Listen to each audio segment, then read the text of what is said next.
చచ్చిపోవటానికి మనమెవరు? చంపబడేది ఆయన, పొట్టికిచ్చేది ఆయన. డ్యూటీ చేయని వస్తున్నాం. మీరు వేసుకున్న సొక్కా ఉంటుందా? మీరు కట్టిన ఇల్లు ఉంటుందా? మీరు పెట్టిన చెట్టు ఉంటుందా? నేను కట్టిన చీర ఉంటుందా? నేనుండను. ఒక్క పాప పుణ్యాలు మాత్రమే మనకు తోడుస్తాయి. నువ్వే పాపం చేసావో దాన్ని అనుభవించడానికి రెడీగా ఉండు అంటాడు పరమాత్మ.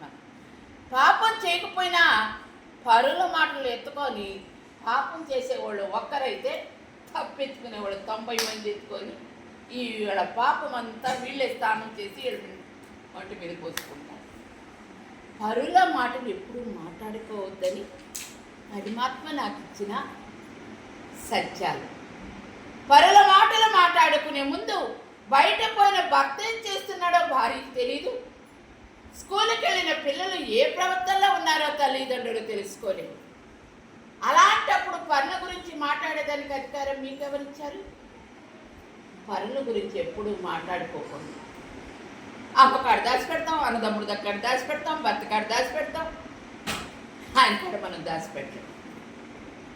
ఆయన ఉన్నాడు అన్నవాడు చిన్న పొరపాటు కూడా చేయలేదు. ఇంట్లో దొంగలు పడితే ఏమి ఎత్తుకెళ్తారు? వస్తువులు ఎత్తుకెళ్తారు. ఒంటిలో దొంగలు పడకుండా చూసుకోవాలి.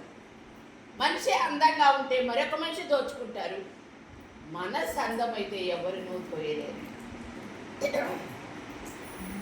ఇన్నిటికన్నా గొప్పదేంటి అంటే మనలో ఒక మంచి భావాలు రోజుకి 1-2 మంచి ఇంటికి తెచ్చుకున్నారు అంటే మీరు ఎప్పుడూ దురోత్సంపతిగా ఉంటారు.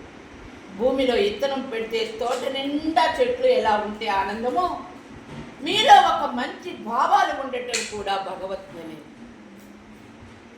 ఇప్పుడు నాకు డబ్బు పిచ్చి పట్టింది, నేను రాత తిరుగుతాను అంటారు.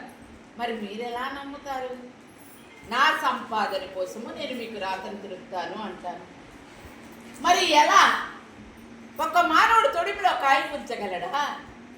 ప్రస్తుతికి పరిగిస్తాం. భగవంతుడి కోసం పరిగెత్తండి. భగవత్ స్మరణ చేయండి. భగవంతుణ్ణి నమ్మండి. భగవంతుణ్ణి కొలవండి. భగవంతుణ్ణి పిలవండి. రోజు 30 సెకండ్లు భగవన్నామాన్ని చేయండి. ఎలాంటి ఆపదైనా తొలగిస్తాడు రక్షకుడు. ఎవరు రక్షకుడు? భగవంతుడు. అమ్మ తాతయ్య దగ్గరికి పోతే మాకు సంసారాలు బాగున్నాయి, తాతయ్య దగ్గరికి పోతే మేము బాగా ఎదిగాము అంటారు. ఈ తాత కాదురా, కోరి కొండన వెలిసి కొలువై నిలిచి ఆపదలు విడిపించిన ఆత్మబంధువుడు, మనందరికీ రక్షకుడు, సర్వజన రక్షకుడు. ఇప్పుడు మీరు ఇంట్లో ఉన్నారు. ఈరోజు ఎవరు అన్నానికి వస్తారా అని ఎదురు చూడండి.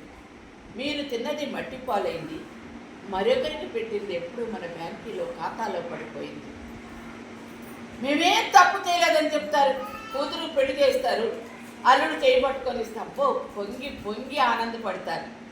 అదే గర్భాన పుట్టిన కొడుకు పెళ్లి చేస్తారు, కోడలు చేయబట్టుకొని ఇస్తే దీనికి ఎంత పొగ్గు నా ముందే పట్టుకుంది అనుకుంటారు.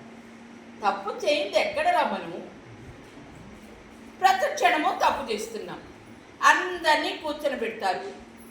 నాన్న బిడ్డ మీదకి గంటి కూర ఎక్కువ వేస్తారు. అది మాత్రం తప్పు కాదా? పక్క మునొచ్చటి బాగా కాయలు కాసింది, అమ్మ లోపల ఒక పాప ఏం బతకలేదు, 2 కాయలన్నా కోసి కూరలో వేయాలని. ఆ బుద్ధి ఎప్పుడు కలిగిందో మనము 100% అనుభవించవలసిన వాళ్ళము. స్వామి 60% గుర్సున్నా పెడతాడు. ఏమాత్రము దెబ్బ మీద దెబ్బ అతకదో, ఇతరులు పెట్టింది ఎప్పుడు నిలబదు, కష్టపడింది యజ్ఞము లాంటిది అన్నాడు పరమాత్మ. ఎప్పుడు ఈ మాటలు మీరు ఆచరణలో పెడతారో 360 రోజుల్లో 44 రోజులు మీకెంత కష్టమైనా విడిపించగలిగేది తులసి దళం. భగవంతుడికి అర్పించండి, స్మరణ చేయండి, శరణ కోరండి. దయామయుడైన శ్రీమన్నారాయణుడు పరిపూర్ణ సంపదనిచ్చే పరమాత్ముడు, కనురెప్పగా కాసే కమలనేత్రుడు, దివ్య గుణములనిచ్చే ధర్మమూర్తి, సత్యవాక్యములు తెచ్చిన వైకుంఠ క్షేత్ర మహత్యములో చెప్పబడ్డ వారి మాటలే నేను మీ అందరికీ ఇస్తున్నాను. వారిని అమ్మటానికి కొనటానికి ఎవరికీ వీలు కాదు. 96లో వచ్చి 2008 వరకు ప్రతిష్ట. ఆయన యొక్క మాటలే మాకు ప్రతిష్ట. ఆ మాటలు నాలో ప్రతిష్ట చేసి ప్రతి జీవులకి అందించమన్న పరమాత్మ యొక్క కృపలో ఎవరైతే మనసు నిలిపి ఆచరణలో ఉంచగలుగుతారో, చీకటిని తొలగించే దీపములాగా వారి చిరునవ్వే మనకు ఒక సంపద.